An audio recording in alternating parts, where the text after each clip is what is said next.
Good morning, good evening, good afternoon, whatever time zone you're living in, it's time for Sumud. All about humanity, so this right here for everyone. Uplift, amplify, empower everyone. Good morning, good evening, good afternoon, whatever time zone you're living in, it's time for Sumud.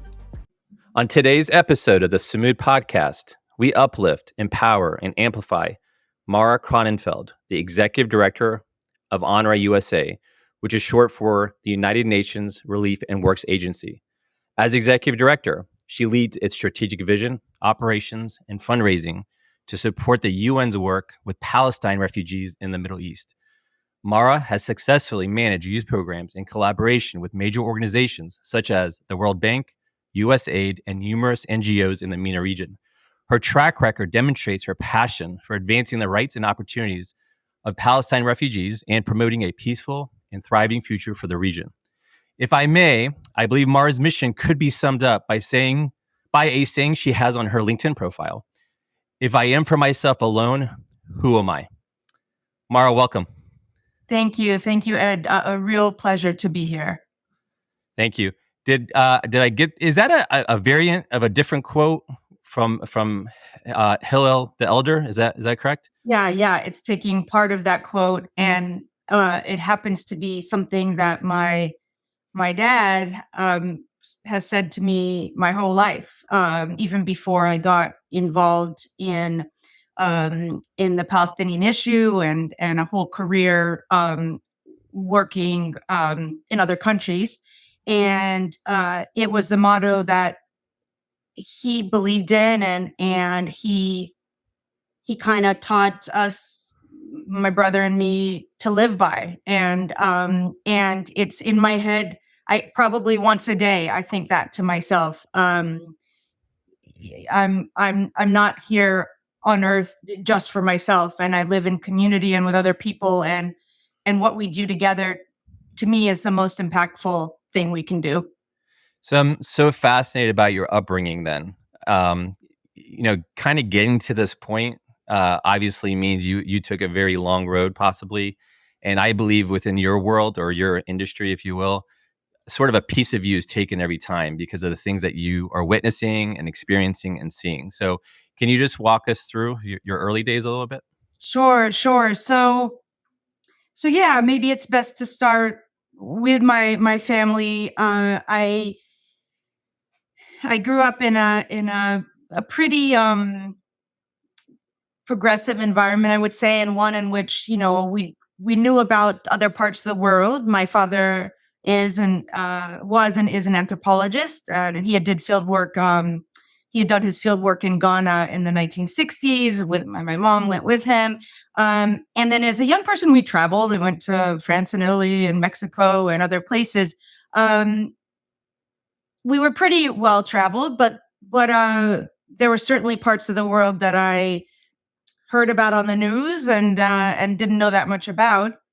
And I was also just really wanting to see more. So my family taught me that there's a world beyond the US, and that and really encouraged travel. And fast forward to when I was an undergrad at Stanford University, and I had a class with a wonderful professor who really was a huge mentor to me, and his name's Joel Bainan. And he happened to be a Jewish person, really critical of Israeli policy, and he was raised in Israel and had come to the U.S.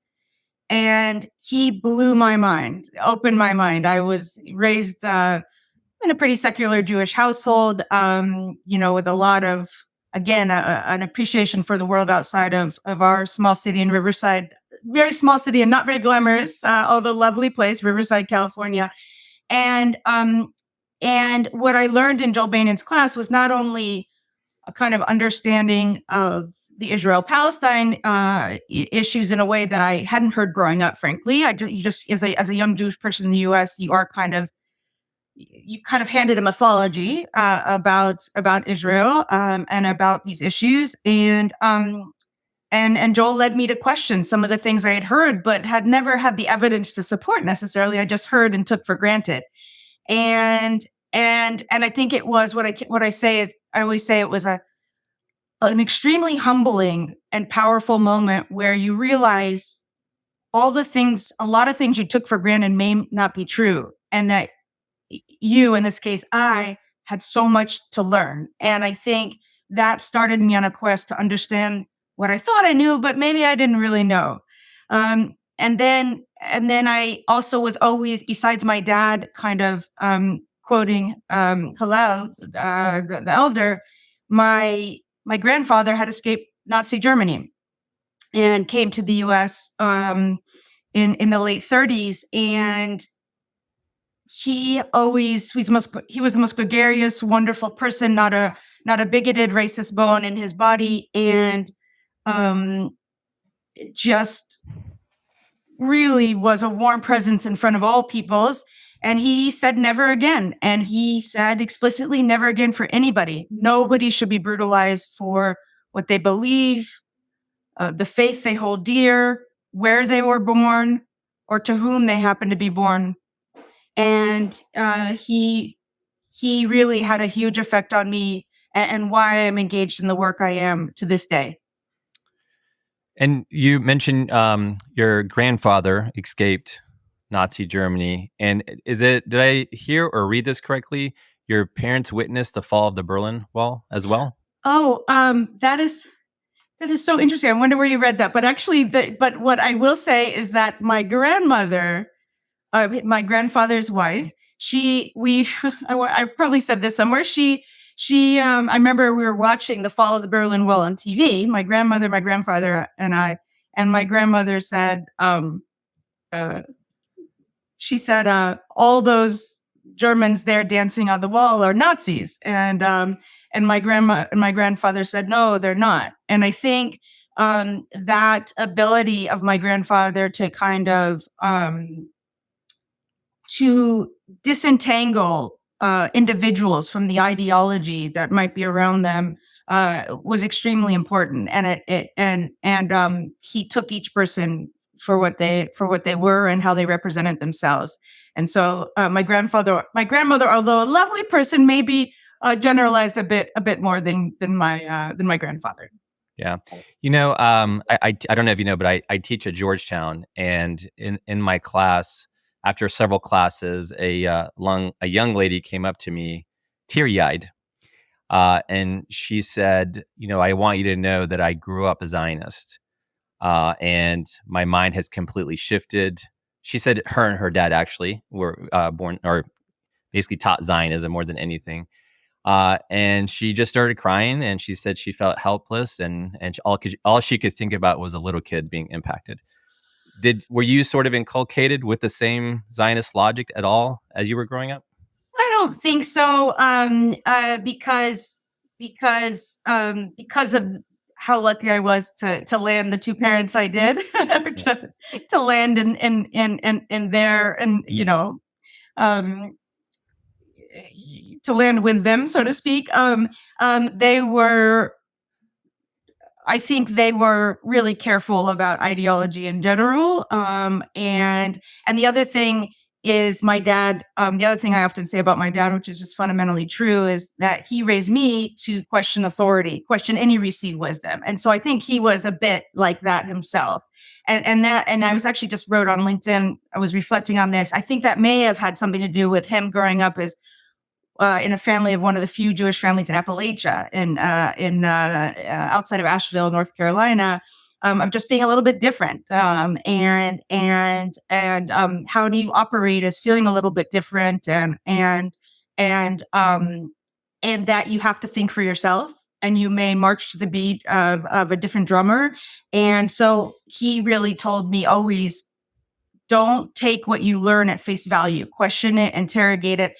And I always say that he reaped the benefits of that, in that I questioned him a whole hell of a lot growing up. And actually it was really touching when I just wrote this on LinkedIn, and he wrote, actually, I learned as much or more from you, Mara. And that, and I was kind of joking with him on LinkedIn. I put insightful, but it really like was an emotional moment for me, because we argued a lot. And but it was more, I don't think it was about Zionism per se. It was just about kind of kind of just the things he had learned and the things we were being taught in school and college to kind of question some of the received wisdom is around postmodernism and blah, blah, blah. It's not very exciting here to talk about. But there were certain things I would say about Israel that he grew up with, that I grew up with, that were mythology. And as I started to learn and take courses in college, we did talk about these things, and I did start to present him evidence as I was reading, as I got to travel around the world, that he really listened to me and learned from. And then I got to I was 2 years living in Syria on a Fulbright scholarship, and my parents visited me, and that was just a huge moment, which I can talk about more. But that, and then them visiting me also in Egypt in 1996. So two really special moments. So I do want to talk about your time in Syria because that is fascinating, but I do want to just make a quick note for you. You and I have something in common. As you were talking about your experience with your dad and kids and things like that, and challenging the status quo, if you will, I have twins as well. They are both talking back at me, just like I would do with my parents. So it's a bit of a trouble, but it's all good. It's all good in the long run. How old are your twins? 7. Twin girls. I have a 13-year-old boy and girl. Are they 2 boys, 2 girls, a boy and a girl? 2 girls, but you would think that they're 16 years old the way they talk. Yes, yeah. I know that well. So talk to me about Syria. What inspired that decision to go there and spend time? Yeah, so I think coming out of Stanford and my professor Joel, as well as some other professors, I just was blown away again by what I thought I knew and what I really didn't know. And that sent me on a quest to go to the Middle East. And so I actually, I was deciding between, after college, of doing Teach for America in New Orleans, because I was really originally thinking about being a teacher. And then I had gotten this bug to travel, and I got an internship at American University in Cairo. And I ended up going to Cairo, and lived there for a year, and was simply had all sorts of expectations, and probably in my unformed Orientalist mind, and was really just caught by, frankly, how much I had digested the media's portrayal of a certain region of the world, and some things people had told me, people who may not have traveled to Cairo or to somewhere in the Middle East region, and I had a really interesting and thoughtful year. And then I did ultimately did a master's in Middle East studies, and had the opportunity to apply for a Fulbright scholarship, and then spent 2 years in Syria. And I went from 2001 to 2003, and I always say that, ahead of marrying my husband and having kids, which happened later, this was the most formative experience of my life. And part of it's because I went, I was supposed to travel September 18th, 2001. And so I was home in California, in Southern California, with my parents, and one of my close friends' father called and said, turn on the TV. And we turned on the TV, and we saw the buildings come down in New York City. And my mom said, you're not going, because I was supposed to leave 7 days later. And my dad said, you're going. And I said, hey, I'm old enough to make this decision myself. But my dad, my mom was obviously very emotional, and that was leading her reaction. But my dad was emotional, but he also stopped and said, Syria has nothing to do with this. We have no evidence to support this. And then, the planes weren't flying for a while. And then I was talking to people in Syria and the State Department and everything. And then, thank God, I ended up going. But in those couple of weeks, I heard from all my closest friends who said, I love you, Mara. We're going to miss you. And I really hope you don't die there. And so everybody I knew thought I was going to die in Syria. And I went, and it was, I can never adequately explain it, but it was a magical place, Syria, in 2001 to 2003. What I call it a pre-capitalist paradise. And what I mean by that is that the hospitality, which Syrians are famous for, but I had never been in a situation in my life where so many strangers wanted to help me and take care of me and do things for me, and families. and take me in and care for me without any expectation of anything in return. And I think I almost sensed this desire for Syrians there weren't that many visitors, so they were so excited to meet people who were from other countries, but also they knew some of the misalignment of how the media portrayed them, and wanted to show you there were people just like anybody else. And so that was amazing. And then I ended up also becoming close to Palestinians in Mukhayyam Yarmouk, the refugee camp in Yarmouk, which was was really a city, a lively city at that time. Of course, horrible things happened in the Civil War since, but and so my closest friends were Palestinians, and it was just, we had a lot of fun. My parents said, I thought you went there to study. But we studied Arabic, but we also just had an amazing time. And I probably learned much more Arabic out in the streets than I did in the books. Yeah, I was going to say, you're shaming me already because your Arabic is already better than mine. Just because I said Mukhayyam. Yeah, absolutely. And what was that experience, actually being a Jewish person in Syria? Were you, and I know the answer already, but were you judged at all for everybody to hear? Were you looked down upon? Yeah, no. And I'll tell you, in the beginning, I didn't wasn't something I wouldn't advertise to the world, let's say. So I didn't go walk around and everybody, I'm Jewish. But when I got to know people, and it came up naturally, there wasn't an issue at all. In fact, my closest friend, who knows this story very well, one of the young women at the time, now she's in Europe with a husband and kid. But she was mad at me when I told her I was Jewish, and I was like, "Why are you mad at me?" She said, "Because you didn't tell me before. Like, what did you think I was gonna say?" Or, and so no. I told my professors at the French Institute, and it really didn't change anything at all.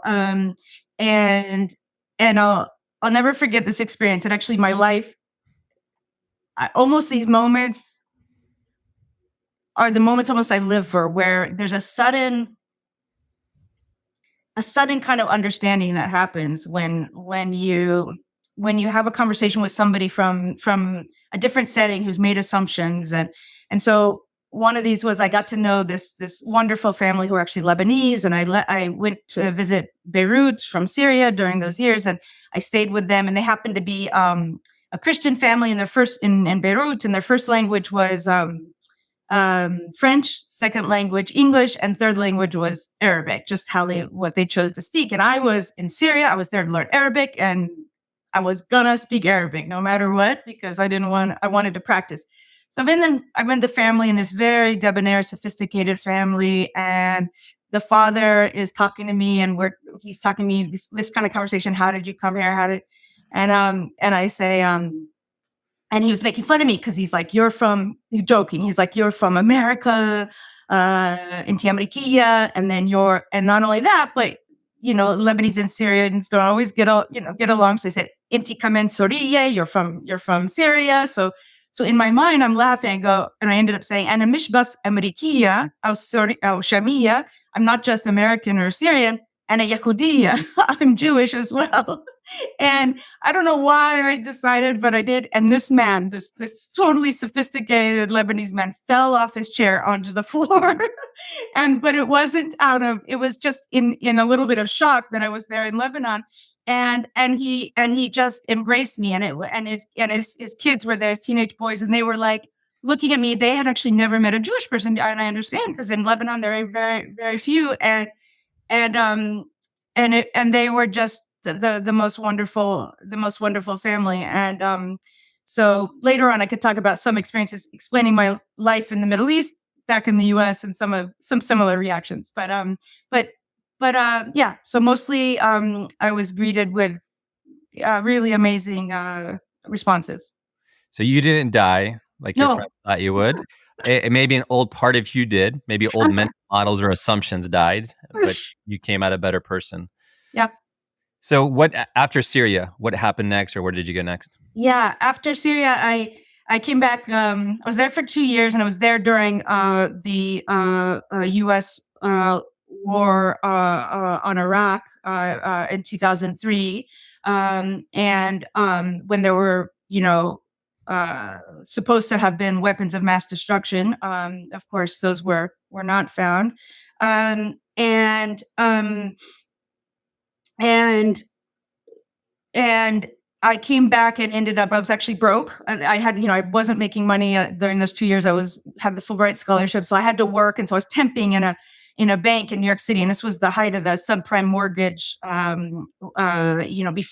before the house of cards fell apart. And so I ended up temping in a bank. And this was another one of those experiences where all these bankers, and many happened to be Jewish, and they knew I was Jewish. And then they would say, "What were you doing before you came here?" And I said, "Oh, I was in Syria for 2 years." And they'd be like, "What?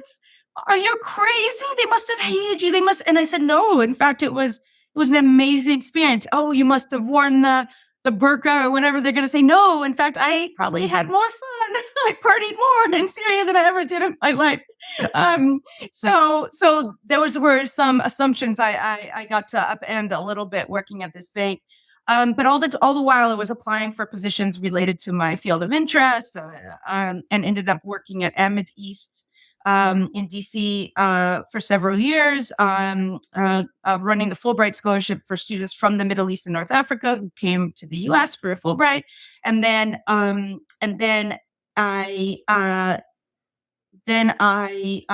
traveled back and forth to the Middle East and North Africa. Then I ended up working 11 years at the International Youth Foundation, engaging in workforce development and youth development generally, in the kind of leading up IYF's programs in the Middle East and North Africa, and traveling back and forth between Morocco all the way to Oman and Saudi Arabia. And along the way, met and married my lovely husband, who is Moroccan, lives in the States, obviously, and we had our 2 kids who are nus, half,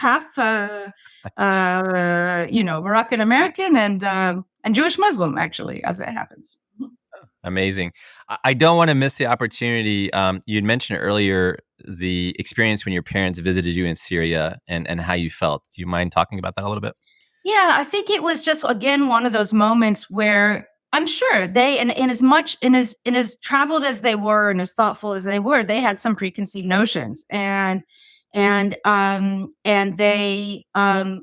again, the hospitality just blew them away. And I walked by I lived in a couple different houses during my 2 years there, and I showed them, we walked to one of the old places I'd lived in Rauda, in Damascus, and I see my neighbor, who's a barber, a male barber. He cuts Ben's hair. He sees my dad and he says, come in, let's get your dad's haircut. And my dad's a professor type, kind of crazy hair and whatever. And we went in, and this guy did this beautiful Syrian, like every piece of hair from everywhere was cleaned up. His hair was, and my mom had never seen my dad so well coiffed. And this was just, again, those experiences where he was just taken care of, and it was beautiful. I think to be treated so well as a foreigner. And then the only downside was I think we went to Homs. No, it was Hama. And no, it was Homs, I think, actually. And we went to a restaurant and we had this great food. And then my Arabic, as much as you think it may have been good, was I messed up something big, which was my dad ordered kibbeh naya, which is raw kibbeh, or raw ground beef with spices. And I was like not realizing at the time naya was raw. And so we order it, and it comes to the table, 12 beautiful pieces of kibbeh naya, of raw ground beef. And I said, "Oh, I made a mistake, Dad." And he said, "No, we ordered it and we have to eat it." I said, "No, don't eat raw meat in a country you haven't lived in. There's different whatever." Yeah. He ate it and he was terribly sick. So that was the only thing which was my fault, really. So, and his fault for not listening to me.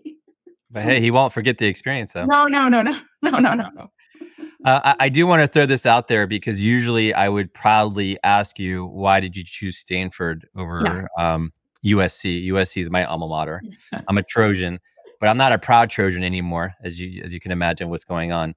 But I just wanted to throw that out there. Is there a reason that you chose Stanford over the others? I had visited, and I visited some schools on the East Coast, and people looked very unhappy, just because of how stressed they were. And I think as a Californian, the fact that people were super thoughtful and smart, but they were also kind of athletic, and they weren't taking themselves too seriously, I think was something that attracted me to Stanford. Yeah, I think, and my brother had gone there, so I visited him. But I think that was probably the main reason. Yeah. Yeah, no, fair enough. And I always ask this question: what was your first time or your first experience in entering Palestine? So Ramallah, Jerusalem. How did that feel? Yeah, let me think back to the first time. Yeah, I think I was working at International Youth Foundation, and before that, I was on the board of an organization called Interfaith Peace Builders, which is now Eyewitness Palestine, that would take delegations of Americans to see the occupation firsthand and meet with those working against the occupation, either Israelis or Palestinians, and so I knew a lot from that. I actually hadn't had a chance to visit yet. And then I went when I was working at International Youth Foundation, and we were running a program in Ramallah on youth workforce development. So I, and that was, of course, by that time, the wall was there, the wall dividing the West Bank from Jerusalem was there. I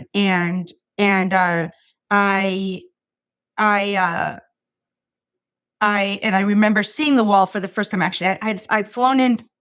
I think on that trip I went through Ben Gurion, and so I was in,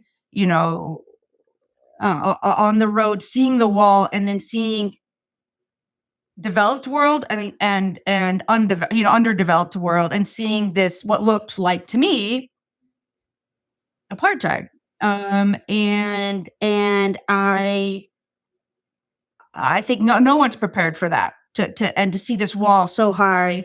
And then I was staying in East Jerusalem, and then we got to go to our program it was the IYF offices there, and had a wonderful lunch, and met all my friends who I'd known for years. So part of it was that I knew all these people already, but I think the biggest shock was the you cross this barrier, and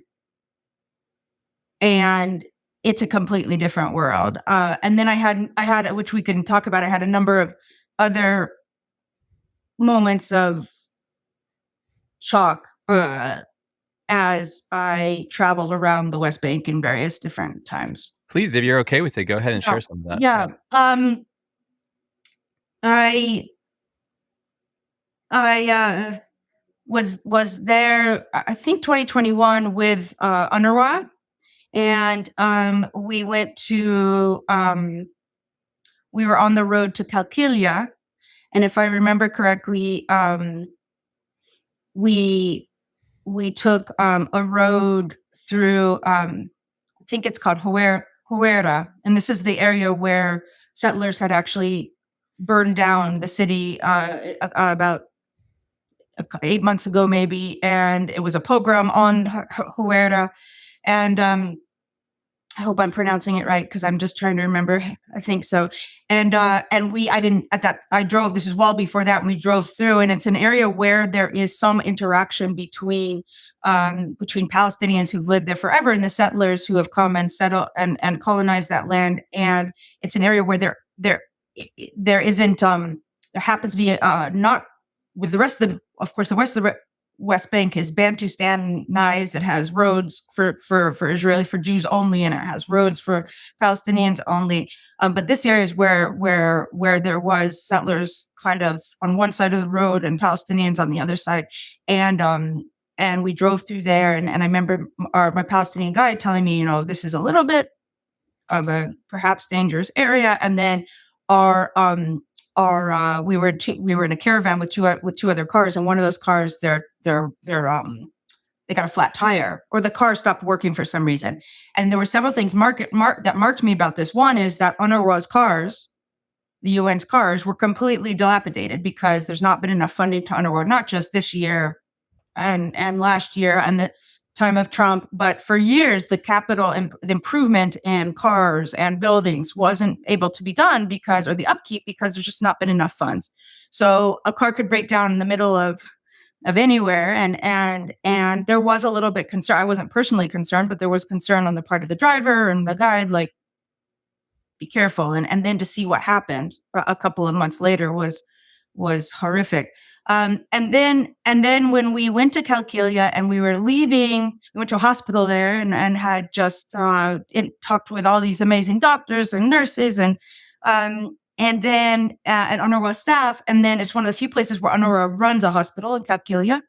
And we were leaving and we had the choice, our driver, our guide, he worked at the UNRWA office. We had a choice of driving the long way back, which was basically roads that Israel doesn't control, but would take us an extra hour. You know the stories of how long it takes to get from one place to the other.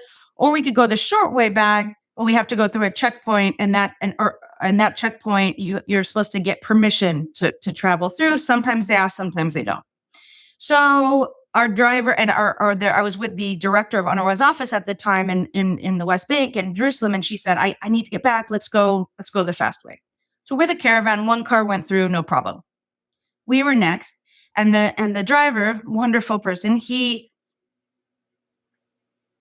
one of the young soldiers, 18, 19 years old, with his, Uzi, he motions us through. We go through a little. Now there's a stop sign, but ahead of the stop sign, there's another soldier, and he's saying, come, come, come. So the driver was like, sees the stop sign, but sees the guy, the other soldier with the gun saying, come. So he goes through the stop sign to follow the orders of the other soldier. And my other colleague screams, stop, stop, there's a stop sign. So he screeches to a halt, and both soldiers' guns pointed at us. Oh. And that's probably the most scared I've ever been in my entire life. Because we had seen, and we see time and time again, people trying to follow these orders, and they've been shot, killed, because everybody is suspect. And this was simply trying to interpret what to do. And then because of that, and the driver was in Hebrew, actually, this driver's Palestinian, spoke perfect Hebrew. I don't speak Hebrew, but it sounded, and he told them, I just didn't understand. It was blah, blah. And they said, turn around. And we had to go all the way back the other way, while the other car, our caravan went through. And it just felt capricious. It felt very dangerous. And I think that was one of the biggest insights I had into what daily life is like for Palestinians in the West Bank. Yeah. And I can just feel the emotion still coming through because of that experience. Did that serve as sort of as the impetus for you to all right, I got to do something. We have to change this. Was that one of the times that you're like, the light bulb went off? Okay, this is my calling. I think it was well before that. I think I just even from college, just starting to know what's really going on versus the way the media presented it. And then having so many friends who were Palestinian in Syria, but then back in the States, and then in my master's degree I did my master's at NYU, and all the learning, frankly, and all the professors and what they taught me, and I just really understood that what I had been taught what I'd received wisdom I had as a kid about Israel wasn't accurate, and that was this mythology that you grow up with as a little Jewish kid of Israel's always on the defensive. It's a moral army, all these things. And you start to uh, actually understand the history, and you can't believe those things. So as soon as Palestinians, the God's honest truth is, as soon as Palestinians were humans that I knew, my world changed. Yeah. It's hard to describe this to individuals who haven't visited the Palestinian area, right? It's hard to describe it. In some cases, honestly, Mara, people don't believe me, and I make it very clear. It's segregation. It's the whole white line, black line. You're other immediately. The second that they know you're Arab or Palestinian, you're completely treated differently. Do they treat you differently now when you visit, or did they treat you differently in general? I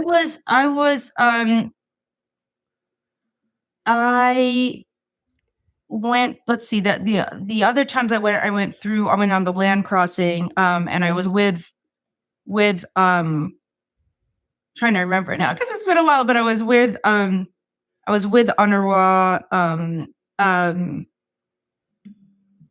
I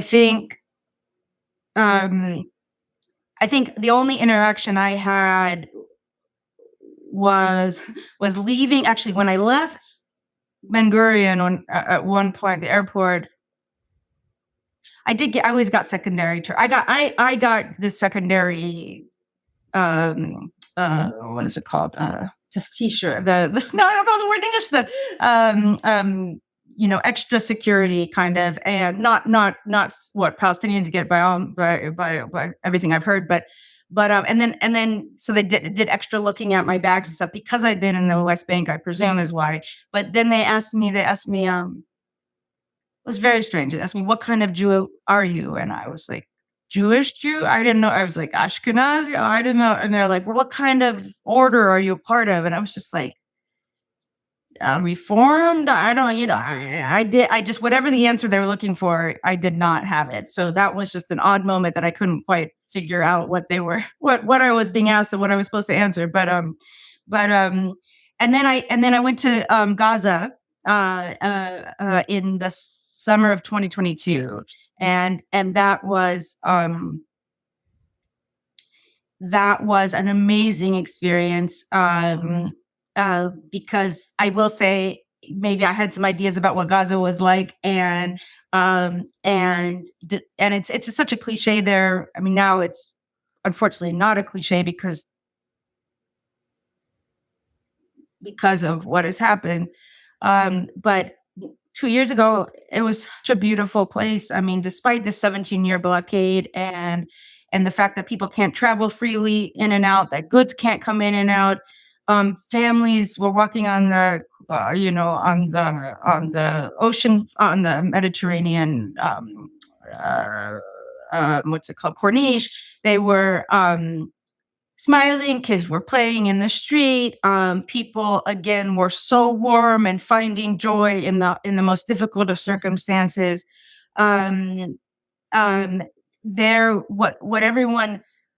Gaza has had such a disservice in terms of how it's been presented to the world, and which I feel like led to the dehumanization that led to the genocide we're seeing, in front of our very eyes.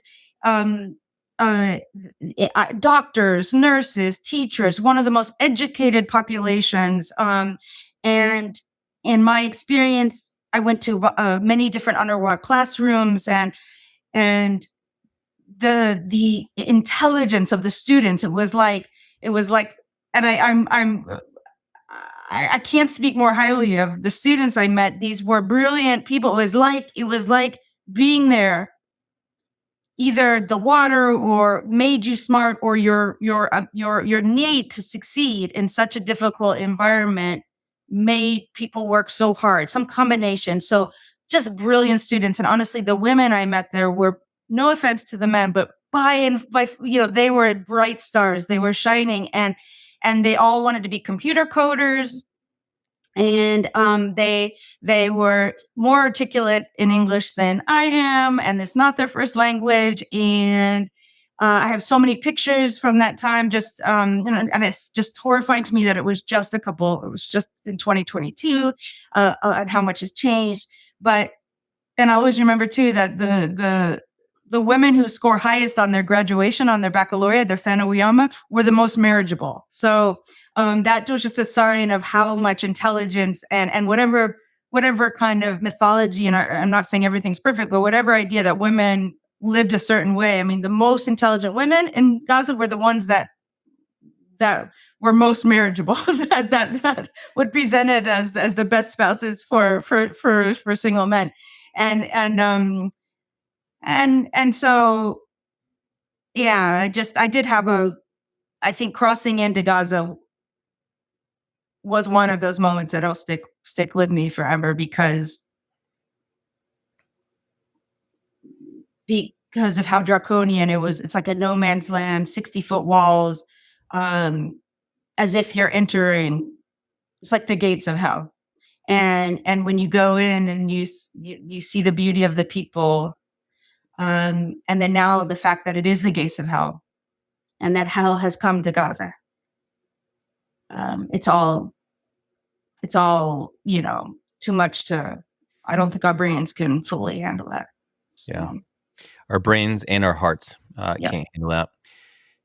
Could you help me dispel this notion? And you've probably seen it on LinkedIn, either by your post or my post, or maybe other social media pages, where Gaza has always been free, or was free in whatever year it was. Can you dispel that myth that it's been free? Yeah, so there was a 17-year blockade, again, of people and goods, and this was air, sea, and land. So Gaza did not control its airspace. We saw at the time drones and planes, surveillance while we were there. It was a steady drone of surveillance. Only I don't remember exactly how much, maybe 60 yards out, the Gazans could fish the sea for a little bit. Past that, they were not allowed to. It was not the water that they could access. The Israelis had control over the water at a certain position, and of course, land was and still is, as we're seeing, completely controlled by the Israelis, and in the case of Rafah, Egyptians in concert with Israeli authorities. So I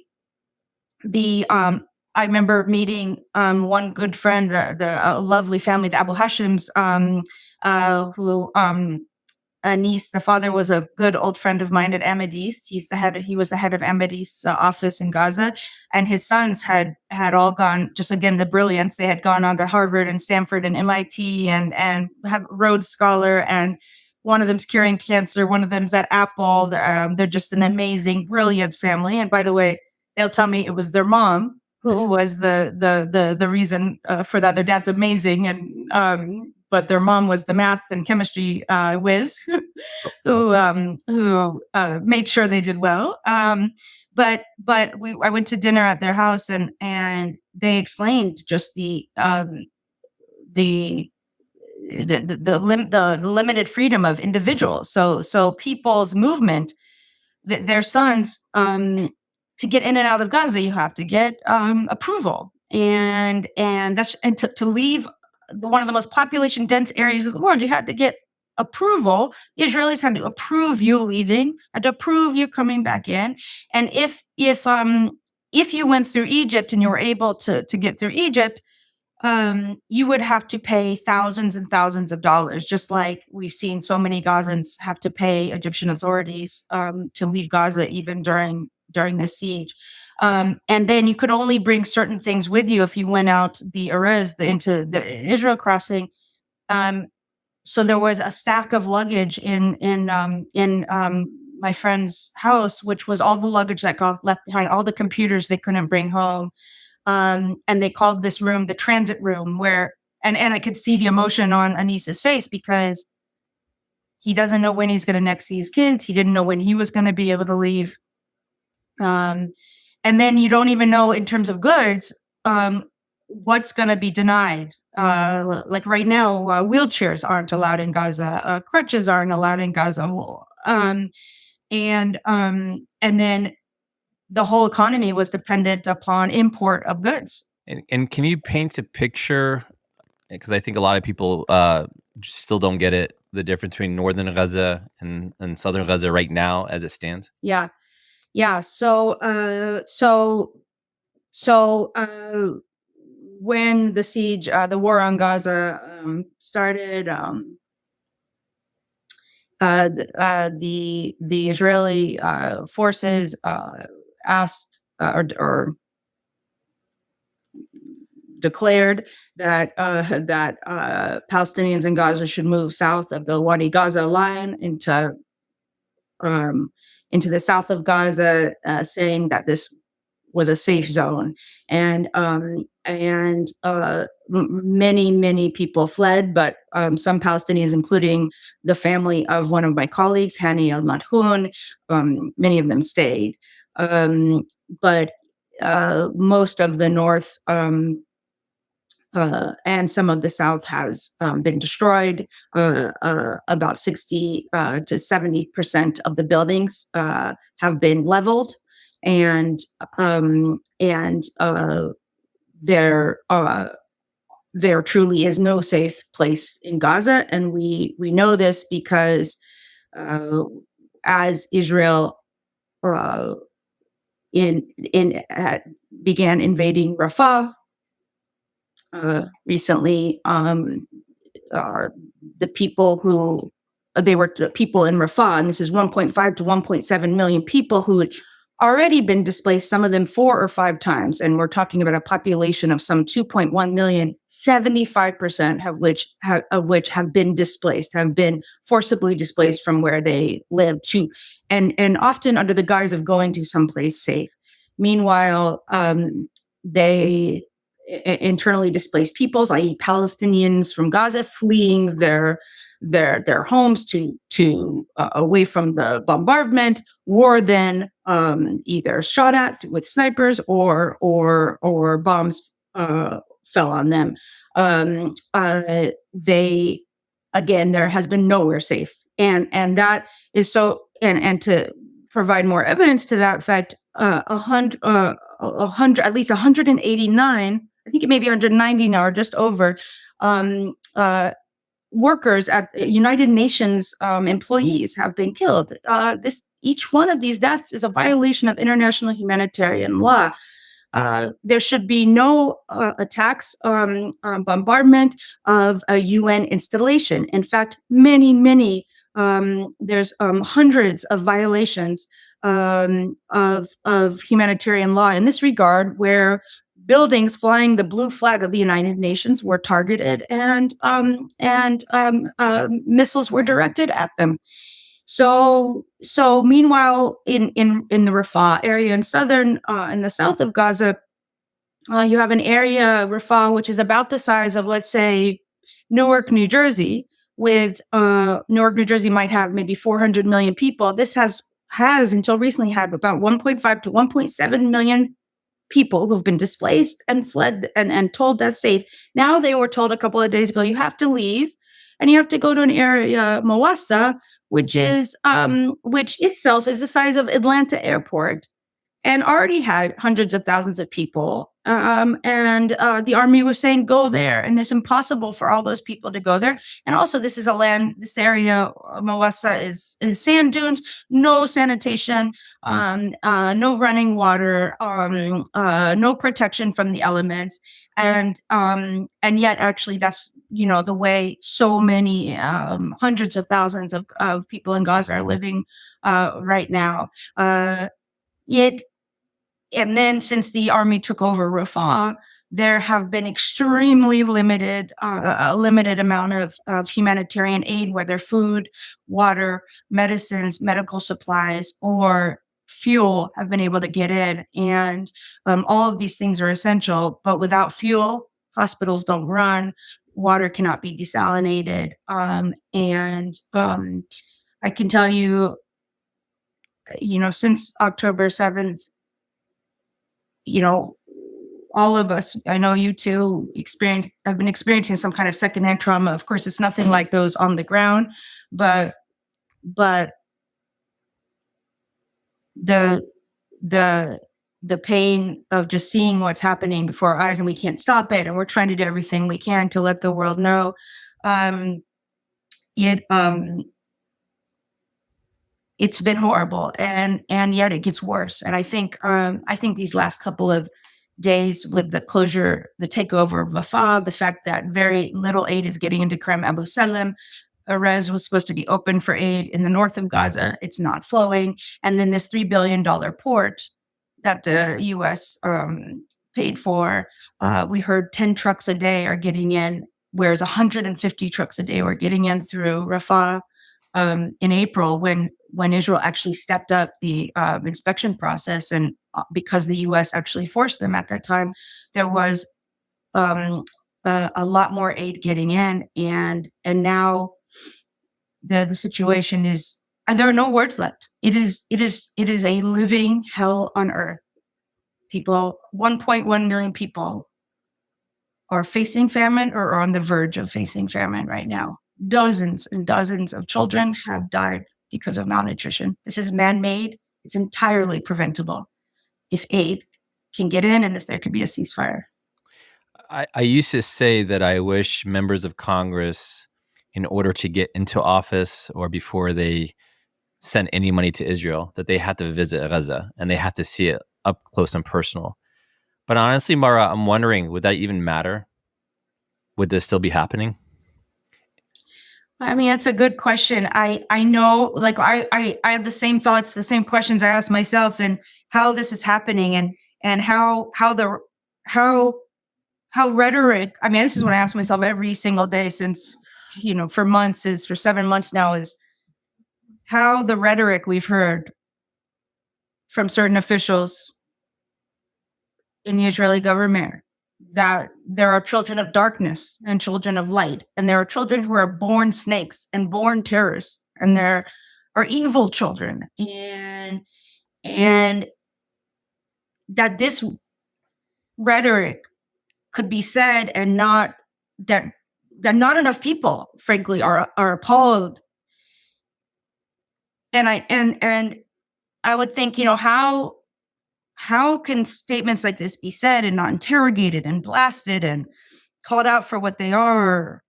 And I would think, okay, it's because people haven't met Palestinians or met, known these people as human beings. They've been able to create in their minds an evil that doesn't exist. And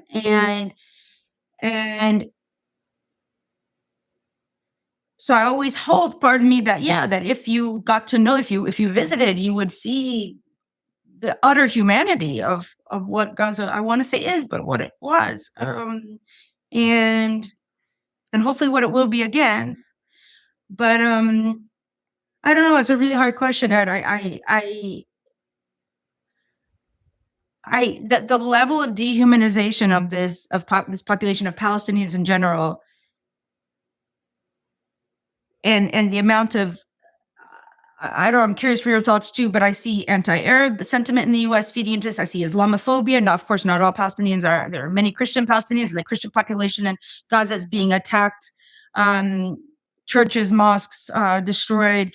But there's a hatred and a dehumanization that is like very few, that is reserved for this population more than other populations for some reason. And I ask myself every day, how did it get to be like this?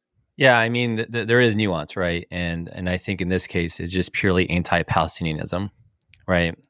Because we're seeing it from some Arabs as well, to be honest with you, from the Arab community as well. So it's very tricky.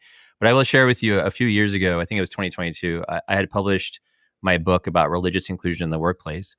And in there, in my bio, it says, I am Palestinian and Muslim. And I will never forget, one of my colleagues came up to me, not the fact that I was Muslim, but the fact that I was Palestinian. And he said, "You're Palestinian?" I said, "Yes." He said, "But you don't have a beard. You don't have an accent. You're not aggressive."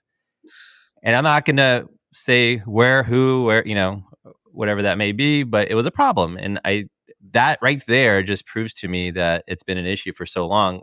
I just don't think we were all aware of it like we are now. Yeah, I think, yeah, I was saying earlier, those times when you realize humbly how much you have to learn. And one of those moments too was in San Francisco. And we have a lot of supporters in Silicon Valley. And there's so many brilliant entrepreneurs who are Palestinian. The Palestinian diaspora there's so many Palestinians in Silicon Valley. And I met a couple who were trying to get venture capital, and they said to me, "Oh, I can't say I'm Palestinian and get venture capital." And I was like, "What?" I mean, I should have known better, but I was like, in this day and age, you can't say who you are, who you happen to be born to, your culture, like, what? I was shocked. And we've seen that play out, of course, as people, what happened to Andrew Dudum when he mentioned his viewpoints, his stock sank. Luckily, of course, they we all knew they were going to come right back up, and now they're surging for hims and hers. But we've seen how difficult it is to be Palestinian in the workplace, and I think your efforts that I've seen you talking about on LinkedIn are so important about true inclusion and equity, is accepting and welcoming and recognizing all the variety of people in the workplace. And it just hasn't been that's true for Palestinians. And I think not enough Americans are aware of this. And I'll just say just one anecdote. When the siege of Gaza started and we were seeing horrific things, one of the reasons UNRWA USA, my colleagues and I were interviewed so much in the news, was because of all the Palestinian and also other Arab Americans working behind the scenes in media. And if those people hadn't have been there and recognized that there was another story to tell, another set of stories that weren't being told, I don't think people would have called us. They wouldn't have known that the whole story was not getting out, that there were truths that were not being told. And so representation matters, like on TV, yes, but behind the scenes in every workplace, and being who you are. And any of us as leaders, if we don't open that space for diversity and for people to show up who they are as they are, we're potentially silencing a whole population. And that has happened to many Palestinians. And I know you're studying this, so maybe you have some insights you can share with me. All I can say is this, and is at the end of the day, I was asked specifically several times. I think you may know I used to give talks around DE&I and inclusion and so on and so forth for not only clients but various institutions that are public as well. And the request came in, okay, can you talk about Islamophobia and anti-Semitism, but not talk about Palestine? So you have to understand, for all this, and this is why I created the podcast. Now I am going to talk about Palestine, whether you like it or not. Of course, we could get shut down like we did on TikTok right away, but I'm going to try here, right? And I think it's been a challenge. I cannot believe or I couldn't believe rather, when a DE&I colleague said, "Hey, can you talk about anti-Arab sentiment, right? And maybe Islamophobia, but just be careful and don't use the word genocide." And how are you in DE&I if you're asking me to do that? Something just doesn't make sense. And I'll say this, and we'll move on because I want to talk more about UNRWA. But I've always said since October 7th, it's DE&I except for Palestine. Yeah, that's just the reality of the situation, right? Yep. I've seen that all too often, unfortunately, and the price of being Palestinian in public, right? The price to pay. Yeah, people are losing jobs, losing money, losing clients all over the place. But I think this time you've probably seen different iterations. This time, those individuals, those Palestinians who have been quiet, you're seeing a shift. Yes. I always tell people our parents brought us here for this moment to step up, right? Because they couldn't do it, right? So it's now our turn. So I want to talk about UNRWA a little bit, and I'm going to preface it with two things. Number one, I asked a couple of people about UNRWA, and one individual said to me, "That's the Hamas one, right?" And I said, "No." But so there's obviously a misconception still. And number two, I think it's important for everybody to hear that you don't actually want a job. none of you at UNRWA want a job. Can you unpack that for me? Yeah. And first, let me make a little distinction, a little clarity here, or a point of clarification. So I'm the head of UNRWA USA, which is actually a separate legal entity than UNRWA, the United Nations agency. So we look and feel like them. Even my own husband probably doesn't understand quite the distinction. So it's and he's watched me work there 4.5 years. So it is a bit blurry to some people. But if Leila Mokhyber, my wonderful director of comms, were here, she would say what I'm about to say, which is we are two separate entities. And we, UNRWA USA, our mission is really to raise awareness about the plight of Palestine, is the adjective that UNRWA uses for some historical reasons, but the plight of Palestinian refugees and the key humanitarian services, food, health, shelter, education, protection that UNRWA, the UN agency, provides to this population. We're really there to raise awareness and raise funds. And the reason we're separate is because of U.S. financial regulations, which say that when you're collecting donations from American taxpayer dollars, we can't be just simply a pass-through to a foreign entity, even if it's the UN. We have to go through a formal discretion and control process. And that's what our board does, which is we get, let's say we have funds that we collect, which are supposed to go to the Gaza emergency and pay for food assistance. We will recommend this to our board. Our board will review that request, make sure it makes sense. We've done the proper due diligence, et cetera, and then approve it most often. And then those funds are go to UNRWA.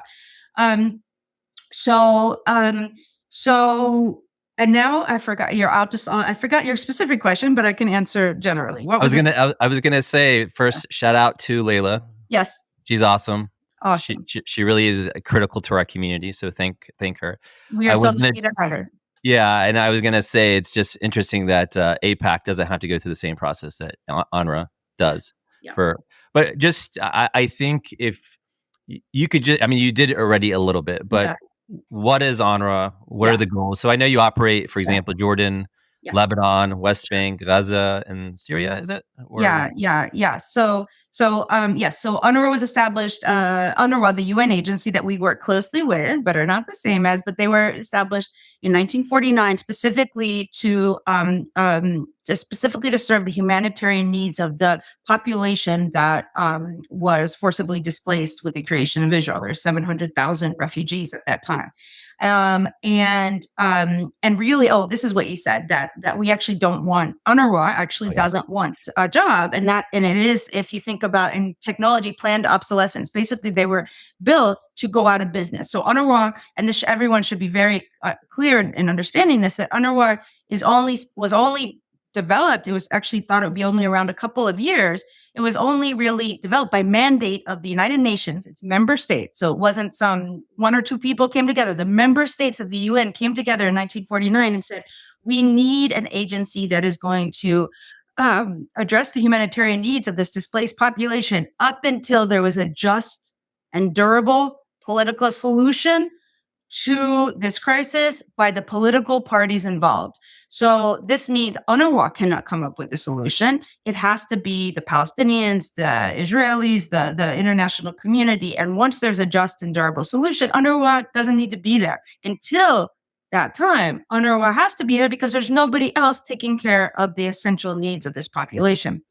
And UNRWA is unlike any other UN agency in that it is an implementing organization. There are 30,000 employees that work, yes, as you mentioned, across 5 field sites where Palestinian refugees are. So that's Gaza, the West Bank and East Jerusalem, Jordan, Lebanon, and Syria.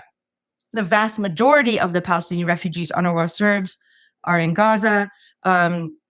And in Gaza, UNRWA has it's almost been the de facto Ministry of Education, Ministry of Health, Ministry of Civic Works in Gaza up until, of course, this war on Gaza, because UNRWA ran a huge school system for youth. And then ran 24 health clinics. Unfortunately, only about 7 of those are operating now because of the devastation. And there were 13,000 employees up until October 7th working in UNRWA. Now there's in Gaza. Now there's about 3,500 to 4,000 at any given moment. Just as the general population was forced to be displaced multiple times, many UNRWA staff have been as well. So UNRWA staff are teachers. They're mental health counselors. They are people who help in rebuilding every time there's a military incursion or assault. And before the horrific events of the last several months, we saw in May 2021 a military assault on Gaza, which resulted in if I remember correctly, some 250 civilian deaths. And at that time, we were horrified. We couldn't believe this many deaths. And I think back to then and how horrific it has been since then. But that was, if I remember correctly, that was the 6th military incursion, outside military incursion, that a young person, a 16-year-old at the time in Gaza, would have experienced. Now, let's say a 17-year-old has experienced 7. And so just imagine any kid in America, 16, 17 years old, and think about if they have seen 6 or 7 violent incursions and now to have seen what they have witnessed over the last 7 months, dead bodies, children maimed, unaccompanied, orphaned, their parents, their grandparents, houses destroyed, everything that we've seen that's been unimaginable. So UNRWA plays an essential role up to this day in terms of mental health support as well and trauma care. Yeah. The one thing that people don't realize is how big of a role in education UNRWA plays.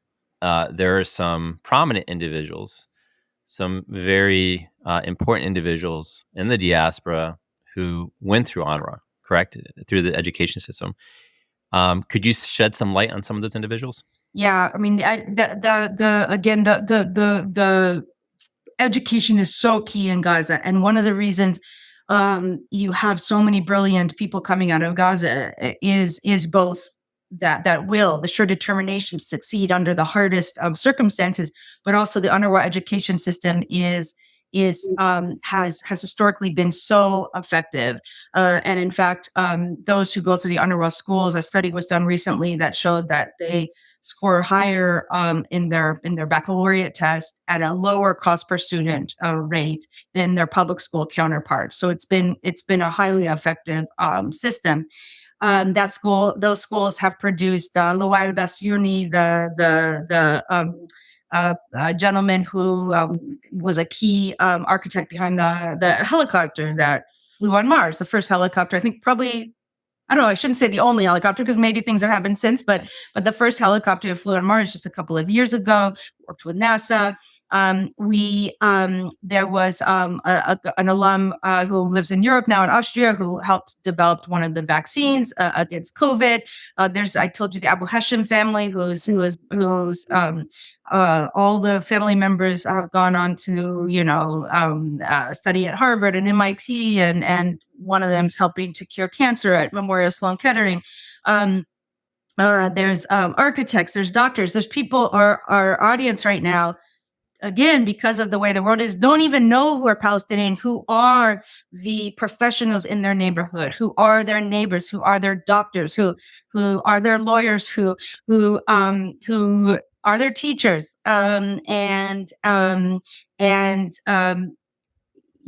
maybe now they finally know they're Palestinian, but these are people who they've respected and loved and appreciated, and should continue now that they know, where they happen to be from and what their culture is.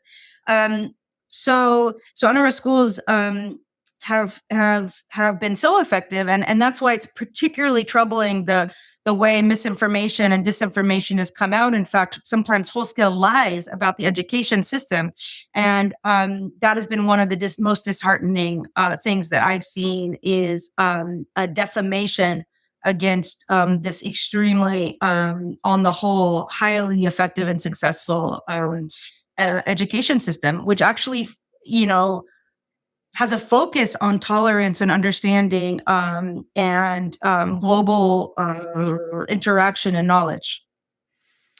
So there was obviously a point in time, and again, just educating the audience here, that funding was shut off for the most part. Is that back on from some of the European countries specifically? I believe it is. Yeah. So essentially, Israel had come out with allegations that some 12 or 5 or 10, and the number kept changing when these allegations were coming out. But at the time, I think ended up around 12 UNRWA staff members, again, of the 13,000 working in Gaza, the 30,000 working across the 5 field sites, were alleged to have taken place in the horrific events that happened on October 7th. But had not presented evidence to support that information.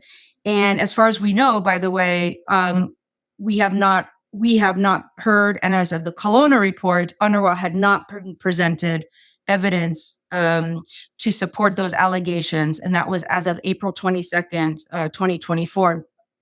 There had been UNRWA had still not seen any evidence, but UNRWA did what they call reverse due process, which is they automatically, immediately upon the allegations, even without proof, fired these 12 people.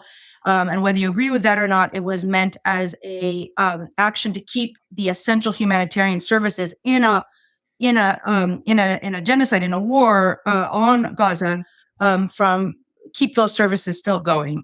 And at that time, the U.S. paused its funding, and many other countries followed suit. And the idea was to wait until there were two ongoing investigations, or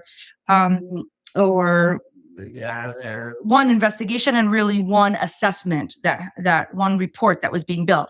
The investigation is by an internal UN agency, and it's still ongoing, which is the OIOS, the Office of Internal Investigation Services, or I don't have the exact name correct, but it's a UN body. And then there is, but UNRWA, but completely independent from UNRWA.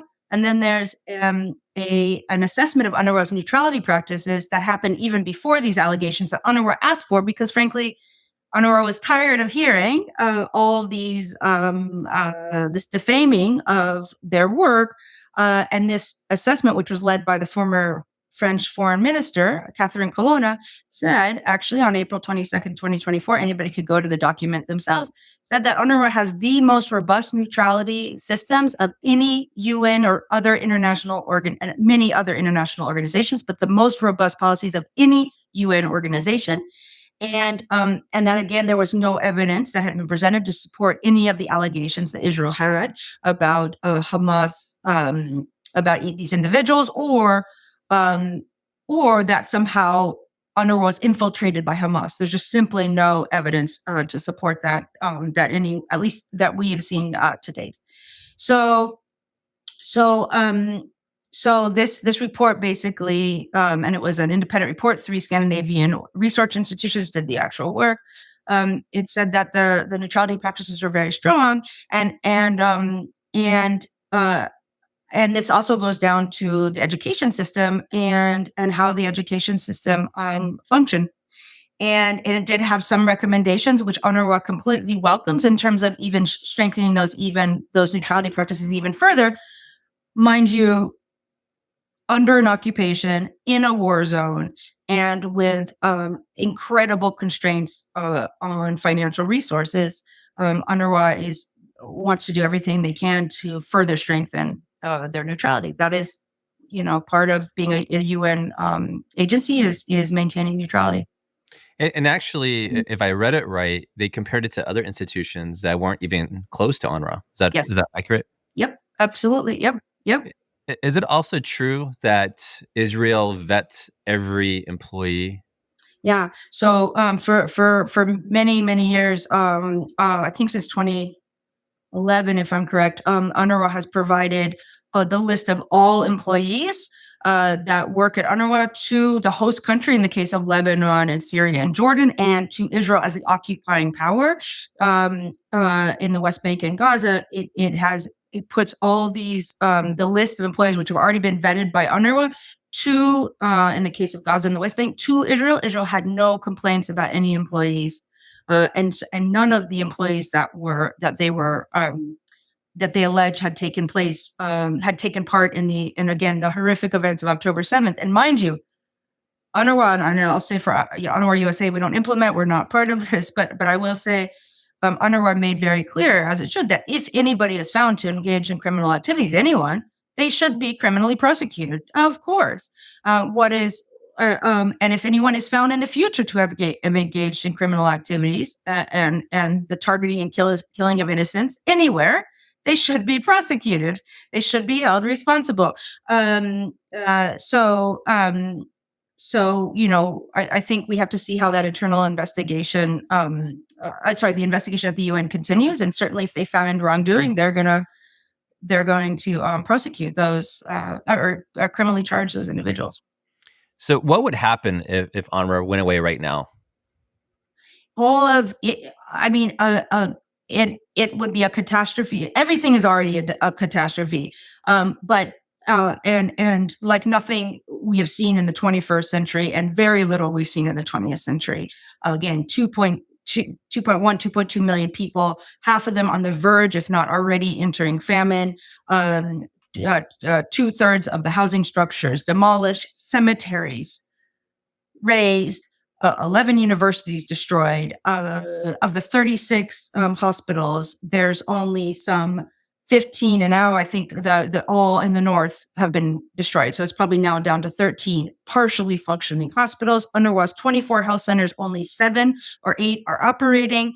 Right now, we know tiny bits of food, water, and medicines and fuel are trickling in. I have to stress, right now is the worst time for this population.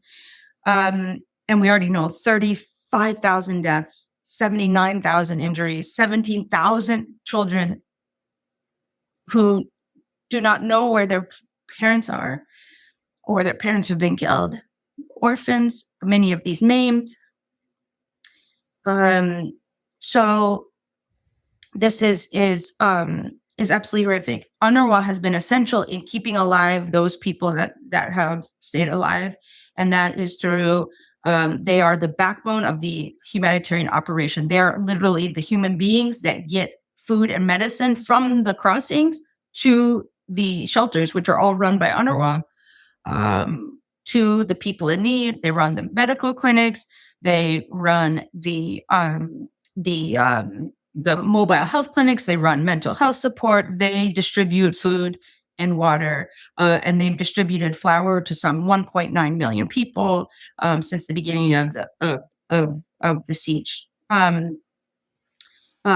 Without UNRWA, you have other UN agencies who have at most 40, 50 people who are helping getting the food to a location, but the infrastructure of the humanitarian operation is held up by these staff members, these thousands of UNRWA staff members. You possibly can't answer this, which is okay. But why? Why is Israel doing this? Well, I know that Israel is attacking UNRWA. Let me start there. Is attacking UNRWA because UNRWA represents the refugee issue. It says that there were refugees created. It has cards for every refugee who's registered with UNRWA. It says that these people, and the whole mandate and the resolutions of the UN say that these people have a right of return.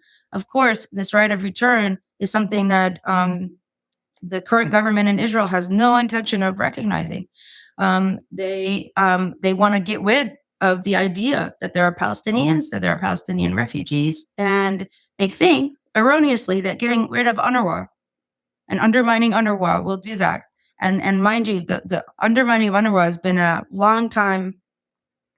It's been an activity that has been around for a long time because of what UNRWA represents.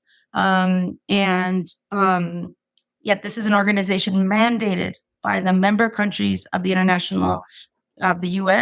of the international community.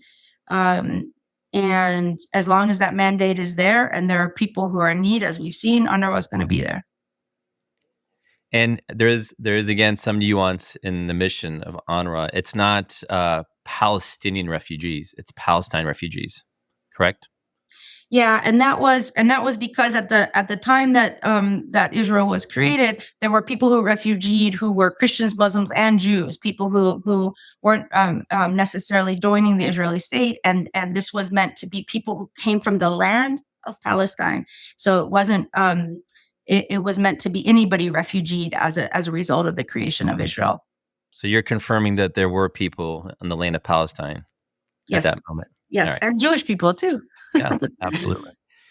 So how do we support UNRWA right now? What can we do for the audience listening? What can we do to help you? Yeah, I don't buy into the disinformation campaign. I'll tell you, I haven't talked about this publicly, but I'll tell you, when you look up UNRWA USA right now, there are some entities that have paid for ad placement of their disinformation by bidding on UNRWA's name. We are Google ads. Is that what you're referring to? Okay, yeah. And we're making that known to many people. Please complain to Google about this. You can fill in a form. You can certainly contact us as well. But we are actively. Maybe you should know that we are actively making this known. This is against policy as far as we understand it, and it's active misinformation. You can go on to UNRWA USA's website, and there's always advocacy requests there that you can easily press a button, and you can have a letter to your elected representatives calling for a ceasefire. And then you can, of course, always contribute. We were able to send a couple of weeks ago $15 million for food, for water, for medical care, and we're about to send several more $1 million in the coming week. And one thing that has been so heartening for me in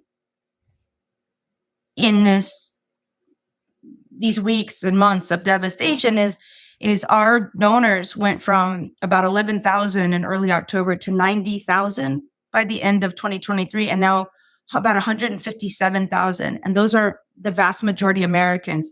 So every time I get a bit down about some actions of some of our government officials and wondering, like, if they're in an alternate universe than us, if they're not seeing the tragedy that we're seeing, I think, oh my gosh, the American people, they know what's up. And let me tell you, as a Jewish American, as let me tell you, these donations come from every different background. People don't write their religion, but I can guess by looking at some of the names. And frankly, and they're Muslims, they're Christians, they're Jews, they're Buddhists. And frankly, during last Passover, I collected all the comments from Jewish donors who said, because of Passover and recognizing the oppression that our people went through, I feel obligated to give to the Palestinian people right now. There are hundreds of donors like this. And this is not everybody. This is not about religion. This is not about anti-Semitism. This is about the humanity of all of us. Innocents are being killed. Innocent children, innocent men and women are being killed just because they happen to be born somewhere. They happen to be born Palestinian. This is their culture. This is who they are, and this is not and they are human beings first and foremost. And every human being should see this and see themselves in what's happening and decry this. I can tell you as a Jewish person, this is fundamentally not about anti-Semitism. If there is anti-Semitism, anti-Islamic feeling, any bigotry must be rooted out. But this is fundamentally not about that. And I hope people really start understanding that. So I want to get into just a few more questions, if that's okay. Sure. But I do want to say before we get into those questions, this is a very difficult interview. Obviously, as you know, I obviously you're getting emotional. Just for the audience, I'm having trouble asking the questions because I'm feeling the pain here, and it's getting me to choke up a little bit as well. So I apologize ahead of time to everybody listening. But this is a very important conversation, Mara. So thank you so much. First question, what would you tell your younger self? Yeah, that's hard. It's hard. I think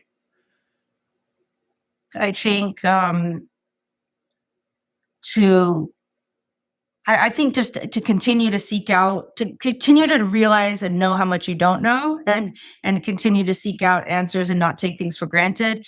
I think I won't lie right now and say that any of this is easy. We all are appealing to the bravest part of ourselves to do what we're doing. This is not without difficulty. Everything you're doing and everything UNRWA USA, standing up for what's right is not always easy. And there we're all secondarily traumatized.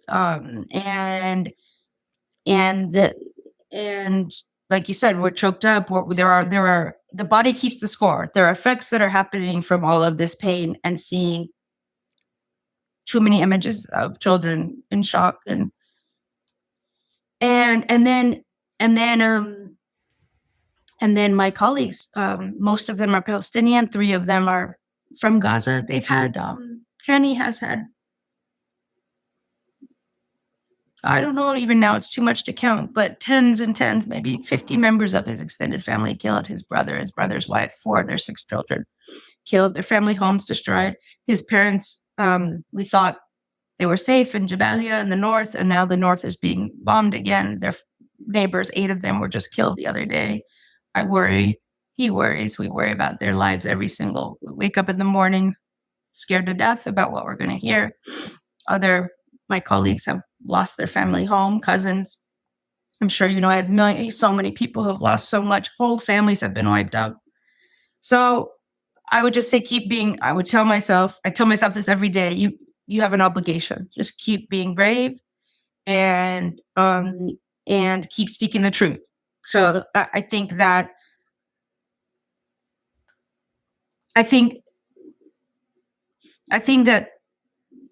this work is challenging and that there's going to always be people who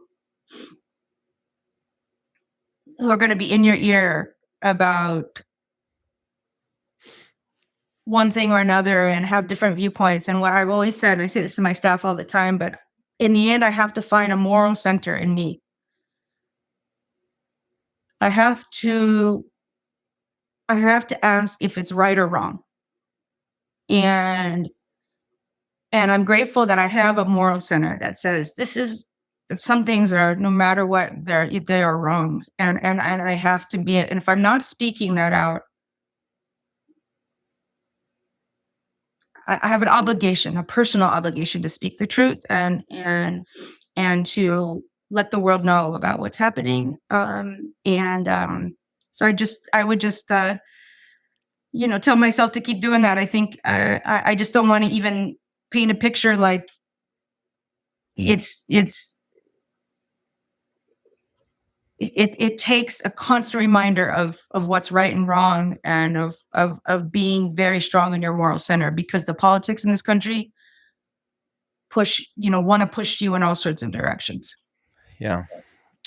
On the off chance that somebody, a teenager or a kid in Gaza, is going to see one of these clips from the podcast, what message do you have for that little kid?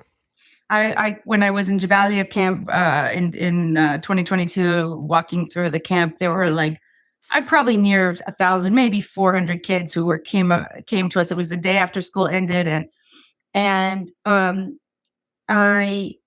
have 2 kids myself, and I've just always been someone who always knew I wanted kids, and just the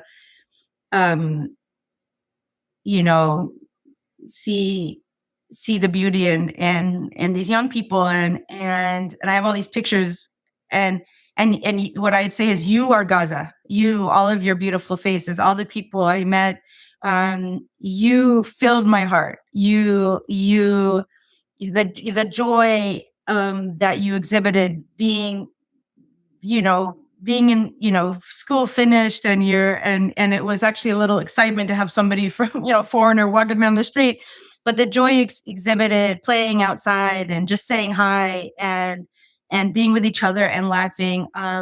You are beautiful. You are Gaza, and Gaza will rebuild. And you have so many Americans who know your humanity, who know your innocence, who know your beauty, and we see you, and we love you.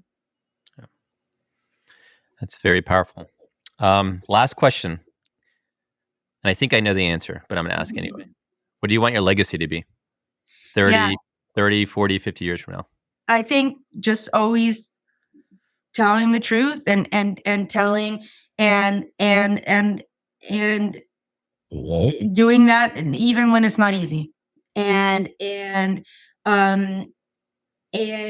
that I'm not just here for myself.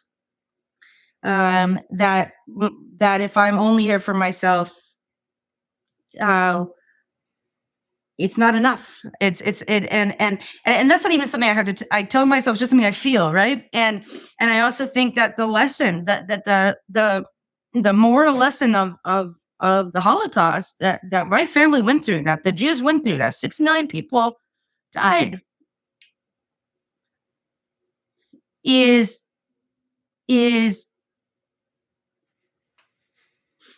the people who stepped up and helped those who saved lives, and who saw that they didn't just have to. Let's think of Anne Frank, of the people who kept Anne Frank alive. These are people who were the helpers, who helped other people. We have an obligation, each one of us as Americans, to recognize the humanity in others. And when we're doing our work and we're just like at a computer and typing, and we're avoiding the truth of what's going on in Gaza, we're not being human. And so we can't look at it every day because we can't function, but we have to engage it, and we have to let the human part of ourselves hurt and feel that pain, so we act. So I did that. I hope it, and I want to keep doing that. And I hope I've convinced others, not by, I don't like to guilt people or tell people what to do, but just by my own actions, to do that too. And to feel human by seeing the humanity in others. And then when you do that, action comes naturally, because you can't sit and be silent. Yeah. So we're going to end with this. I hope I don't get this wrong. I'm going to read the full quote from Hillel the Elder, if that's okay with you. Yeah. If I am not for myself, who will be for me? If I am not for others, what am I? And if not now, when? Thank you, Mara. I appreciate you. Thank you, Ed. Good morning, good evening, good afternoon, whatever time zone you're living in, it's time for Sumud. All about humanity, so this right here for everyone. Uplift, amplify, empower everyone. Good morning, good evening, good afternoon, whatever time zone you're living in, it's time for Sumud. Listen, stay tuned, cause it's time for Sumud.